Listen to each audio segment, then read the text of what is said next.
তার পক্ষান্তরে জামাত আপনাদেরকে ৪৫টা আসন দিতে চেয়েছিল, যা আপনারা মানেননি, তারপরেই মূলত ঐক্যজোট ভাঙলো।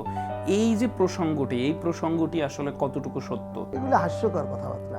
আজকে যদি বাংলাদেশে গণতন্ত্র দিয়ে আমরা রাষ্ট্র পরিচালনা করতে পারি, আমরা যদি সমাজতন্ত্র দিয়ে রাষ্ট্র পরিচালনা করতে পারি, সেজন্য যদি আন্দোলন করা যায়, কথা বলা যায়, বাংলাদেশে যদি জাতীয়তাবাদের জন্য আন্দোলন করা যায়, জাতীয়বাদ কেন্দ্রিক, গোটা জাহানের যিনি সৃষ্টিকর্তা, তিনি যে ইসলাম দিয়েছেন, সেই ইসলামের আলোকে কেন রাষ্ট্র পরিচালনার কথা আমি বলতে পারবো না? নামে রাখলেন ইসলামী আন্দোলন বাংলাদেশ, আর বলবেন যে আমি ইসলামী শরিয়া প্রতিষ্ঠা করবো না, তাহলে তো হয় না।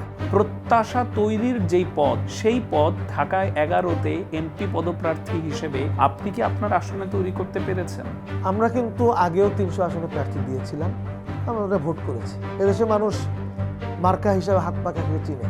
ইউনিয়ন কাউন্সিল নির্বাচন করেছি, মানুষ হাত পাখা মার্কাকে চিনে। দেখতে হলে চোখ রাখুন অনুসন্ধানী সংবাদ, সাড়া দাও বাংলাদেশ, মোহনা টিভির পর্দায়।